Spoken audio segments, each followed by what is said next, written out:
আবার আমি চলে এসেছি ডক্টর দেবাশিস মুখার্জির চেম্বারে। আজ অন্য কোথাও নয়, আউটডোরে নয়, আজ আবার একটা নতুন এপিসোড নিয়ে চলে এসেছি ডক্টর দেবাশিস মুখার্জির কাছে। ENT specialist doctor Debashis Mukherjee. আজকে আমার প্রশ্ন, নাক কেন বন্ধ থাকে? নাক শুধুমাত্র যে পার্টিকুলার একটা সিজনে বন্ধ থাকে তা না, অনেকেরই মাঝে মাঝে সারা বছরই কোনো না কোনো সময় হঠাৎ করে নাকটা বন্ধ হয়ে যায়, তাই তো? তো এই বিষয়টাকে নিয়ে আমাকে এক বন্ধু বলেছিল যে তুই যখন নেক্সট টাইম ওনার সাথে কথা বলবি, ওনার বাইট নিতে যাবি, তখন এই প্রশ্নটা করিস। তো সেই প্রশ্নটা নিয়ে আমি এসেছি। আমি কথাটা এই কারণেই বললাম, তোমরা কিন্তু প্রত্যেকে তোমাদের যা যা সমস্যা আছে তোমরা কিন্তু লিখবে, কমেন্টে লিখে দেবে কার কি সমস্যা আছে। সেই সমস্যাটাকে নিয়ে আমরা আলোচনা করব। ডক্টর দেখাতে গেলে আমাদের একটা ভিজিট দিতে হয়, সেই বিষয়টা কিন্তু এখানে নেই।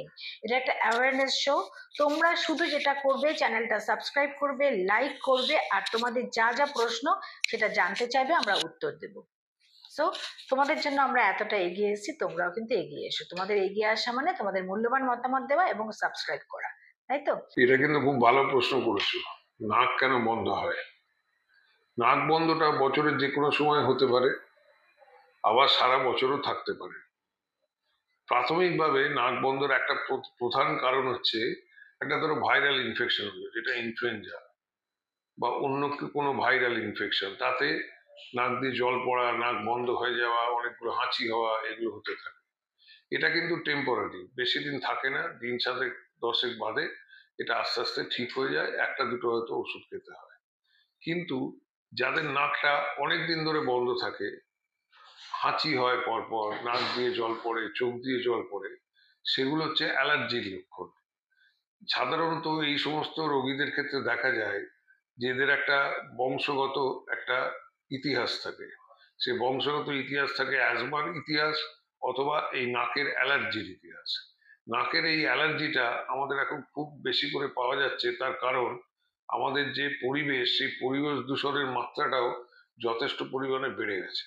তারপর যারা কলে কারখানায় কাজ করে, বিভিন্ন যেমন সিমেন্টের কারখানা, সিগারেটের কারখানা, এইসব কারখানায় যারা কাজ করে তাদের একটা নাকের অ্যালার্জি হয়। তাছাড়া অন্যান্য অনেকগুলো কারণে নাকের অ্যালার্জি হতে পারে। যেমন ধরো যারা ডিওডোরেন্ট বেশি ইউজ করে, ডিওডোরেন্ট থেকে একটা অ্যালার্জি হতে পারে। ধূপের গন্ধ থেকে অ্যালার্জি হতে পারে। মশা মারতে যে সমস্ত কয়েল ব্যবহার হয় বা যে সমস্ত লিকুইড ব্যবহার হয়, তার যে ফিউমসটা বেরোয় বা তার যে গন্ধটা বেরোয়, সেই গন্ধ থেকেও নাকের অ্যালার্জি হতে পারে। নাকের অ্যালার্জিটা কিন্তু খুব সহজভাবে নিলে চলবে না, কারণ আমরা যদি ঠিক ঠিক সময় এই নাকের অ্যালার্জিটাকে কন্ট্রোল করে না রাখি, পরে যখন এই নাক থেকে বা গলা থেকে এটা বুকের মধ্যে যাবে, তখন কিন্তু অ্যাজমার উৎপত্তি হবে। সেই জন্যে এটা হচ্ছে একটা প্রধান কারণ যাতে নাক বন্ধ থাকে। তৃতীয় কারণ হচ্ছে নাকের হাড়টা বাঁকা থাকতে পারে। এটা জন্মগত হতে পারে, নাকের মাঝখানে যে পার্টিশন সেটা বাঁকা। এইবার আমাদের মুখের গঠনটা 18 বছরে কমপ্লিট হয়। সেটা বাঁকা থাকুক বা সোজা থাকুক, যেটা হবে সেটা 18 বছরে গিয়ে ফাইনাল হবে। সুতরাং অল্প বয়সে যদি নাকের পার্টিশন বাঁকা থাকে, তার জন্য যদি নাক বন্ধ হয়, সেক্ষেত্রে আমরা চট করে কিছু করি না। কিন্তু 18 বছরের পরেও যদি নাকের হাড়টা বাঁকা থাকে, তাহলে কিন্তু তার উপর যদি আবার অ্যালার্জি হয়, তাতে নাক বেশি বন্ধ হয়ে থাকে, সারাক্ষণই বন্ধ হয়ে থাকে। সেক্ষেত্রে কিছু কিছু ক্ষেত্রে আমরা প্রয়োজন বুঝে শল্য চিকিৎসার উপদেশ দিয়ে থাকি। তাছাড়া আরো যে যে কারণে নাকগুলো বন্ধ হয়, যেমন নাকের যদি পলিপ হয়। পলিপ হচ্ছে একরকম জিনিস যেটা অনেকটা দেখতে লিচুর মতো। আমরা সাধারণভাবে সাধারণ ডাক্তার বা অন্য প্রথার ডাক্তাররা অনেক সময় ভুল করে, নাকের দুপাশে দুটো বলের মতো পিঙ্ক কালারের থাকে, সেটা আমাদের নাকের নর্মাল স্ট্রাকচার, সেটা কিন্তু পলিপটা। পলিপ আঁশফলের মতো দেখতে বা লিচুর মতো দেখতে। এটা এক নাকেও হতে পারে, তাকে অ্যান্ট্রোকোয়ানাল পলিপ বলে। এটা নাক থেকে বেরিয়ে নাকের পেছন দিক দিয়ে গলার কাছে নামে। আর একটা এথময়েডাল পলিপ বলে, এটা দু নাকেই হয়।